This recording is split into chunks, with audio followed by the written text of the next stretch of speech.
मैंने अपने पिछले एपिसोड्स में ये बताया है, एक ट्रायंगल बताकर आपको, कि हम किसी भी शख्स को, किसी भी इंसान को उसके नाम गाम, खानदान और उसके रुतबा, उसका ओहदा, डिग्री और उसकी दौलत और उसके इक़्तिदार और हुकूमत से ना नापें, बल्कि ये देखें कि वो इंसान की सोच क्या है, उस इंसान की सोच क्या है, वो कर्म कौन से करता है और वो किस मकसद के लिए जी रहा है।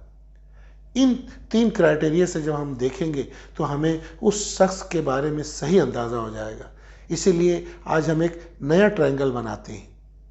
वो ये कि जितने भी पैगंबर हैं हुए दुनिया में, जितने भी ऋषि हुए, जितने भी अवतार हुए, उन सब के अंदर हम पाते हैं कि बहुत अलग अलग युगों का विवाद है और हर एक की पर्सनल लाइफ देखें तो सब अलग अलग तरीके से जीने वाले हैं।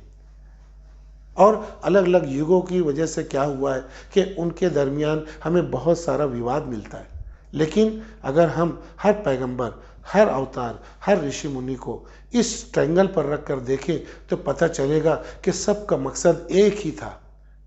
सबसे पहले हम जो है श्री कृष्ण को रख कर देखते कि उनकी सोच क्या थी। उनकी सोच यही थी कि परमात्मा एक है और परलोक का जीवन है और इस शरीर के अंदर एक आत्मा है, और ये कि उस निराकार परमात्मा के बहुत ही ओबीडियंट एक प्राणी होते हैं जो देवता, मलाइका या फरिश्ते कहलाते हैं, और सब कुछ उस परमात्मा के हाथ में है। उसके भाग्य के आगे कोई भी इंसान नहीं जा सकता। ये श्री कृष्ण जी की सोच थी, यही पैगंबर मोहम्मद साहब की सोच थी, यही जीसस क्राइस्ट की सोच थी। और श्री कृष्ण जी करते थे कि हमेशा न्याय के लिए लड़ते थे और हमेशा हर दुखी के ऊपर अपनी दया करते थे।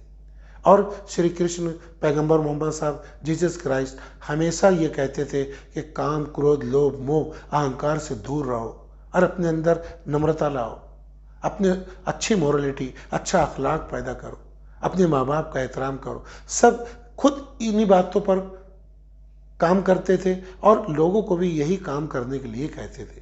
और इन सब ऋषि मुनियों, अवतारों और पैगंबरों का एक ही लक्ष्य था, एक ही मकसद था जीवन का। वो क्या? कि इस लोक में भी और परलोक में भी सारे इंसान सुख चैन प्राप्त करें। हर कोई ईश्वर की रजा पर चल कर सुख और चैन से रहे, अमन और शांतिदायक बन जाए, खुद भी शांति से रहे और लोगों को भी शांति प्राप्त करे। ये सबका मकसद एक ही था, इन सब की सोच एक ही थी, इन सब के कर्म एक ही थे। खुद उस पर रहते और लोगों को भी इस बात की दावत देते और लोगों को इस पर चलने के लिए लोगों को उकसाते। और हम जब कैरेक्टर में उलझेंगे कि मोहम्मद पैगंबर रसूलुल्लाह क्या पहनते थे, श्री कृष्ण जी क्या पहनते थे, तो पता चलेगा कि ये दोनों का लिबास बहुत अलग था। दोनों का युग, एक सहरा में थे पैगंबर साहब तो श्री कृष्ण यहाँ सरसब्ज जगह बागों में थे।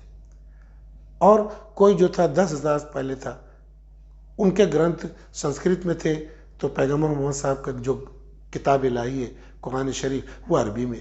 सबके लैंग्वेजेस, सबके ज्योग्राफी में बहुत फ़र्क और सबके युगों में बहुत फ़र्क महसूस होगा, बहुत विवाद होगा, मगर सबकी सोच देखें, सबके कर्म देखें, सबका लक्ष्य देखें तो सबका एक ही है।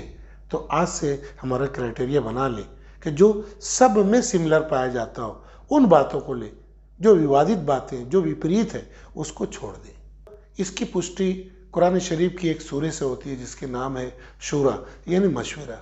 इसमें अल्लाह ताला कह रहा है कि ऐ मोहम्मद, इसने तुम्हारे लिए दीन यानी धर्म का वही तरीका मुकर्रर किया है जिसका हुक्म उसने नूह को दिया था, और जिसे ऐ मोहम्मद सल्लल्लाहु अलैहि वसल्लम अब तुम्हारी तरफ हमने वही के ज़रिए भेजा है। यानी जो धर्म नूह का था वही मोहम्मद साहब का भी था। आगे अल्लाह ताला कहते हैं कि और जिसकी हिदायत, उसी धर्म की हिदायत हमने इब्राहिम और मूसा और ईसा को भी दी थी। इस ताकीद के साथ एक ही धर्म, एक ही दीन तमाम अंबिया को देते हुए अल्लाह ने ये ताकीद की थी। वो क्या? कि इसी एक धर्म को तुम स्थापित करो, इसी दीन की स्थापना करो। और तुम इस दीन में अलग अलग ना हो जाओ, अलग अलग धर्म ना बना लो। सब पैगंबरों का एक ही लक्ष्य था। इस बात की पुष्टि इस सूरे से होती है। तो मैं ये कहना चाहूँगा कि अब किसी के ईमान और अकीदे से हमें कोई आपत्ति नहीं होना चाहिए, बल्कि कोई भी अगर गलत अकीदा रखता हो तो हम उसे सिर्फ अच्छे अकीदे की तरफ लाएं और समझाएं उसे जो सुनना चाहता हो। और धर्म परिवर्तन तो हरगिज नहीं होता, क्योंकि सब इंसानों का धर्म एक ही है।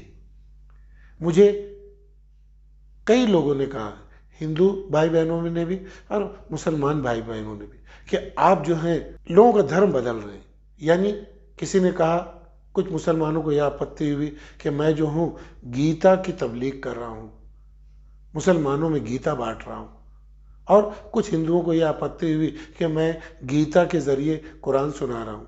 आप मेरे यूट्यूब चैनल के इस गीता कुरान सिमिलरिटी के चैनल पर जाएं और इसमें कमेंट्स को पढ़ें। मुझ पर ये इल्ज़ाम कभी कभी कुछ लगा देते हैं, बहुत थोड़े लोग हैं जो ये कहते हैं कि मैं लोगों का धर्म बदलने जा रहा हूँ। तो मैं आपको एक बहुत दिलचस्प वाक़या सुनाना चाहूँगा कि मेरा बेटा जो छोटा था, उसे मैंने जब कहा, उसका एक हेयर स्टाइल था जो कि बिल्कुल होड़ी और नाव की तरह उसने बनाया हुआ था, जो मुझे नापसंद था। मैं मेरे बेटे को अक्सर कहता कि बेटा ये हेयर स्टाइल मत रख। उसे साल भर समझाते रहा, मगर उसने अपने हेयर स्टाइल नहीं बदला, बल्कि उसे जो पसंद था वही हेयर स्टाइल में हमेशा रहा। मगर मैंने ये देखा कि मैं कुरान भी पढ़ता हूँ, गीता भी पढ़ता हूँ, अपना खून अपने बेटे को मैं ये नहीं समझा सका कि वो अपने हेयर स्टाइल को बदल ले। तो जब मैं अपने बच्चे का एक हेयर स्टाइल नहीं बदल सकता तो लोगों का धर्म कैसे बदल सकता हूँ। आप देखेंगे कि कोई एक पंथ का आदमी अपना पंथ नहीं बदलता, एक मसलक का आदमी दूसरे मसलक में नहीं जाता, तो आखिर ये धर्म कोई कैसे बदल सकता है।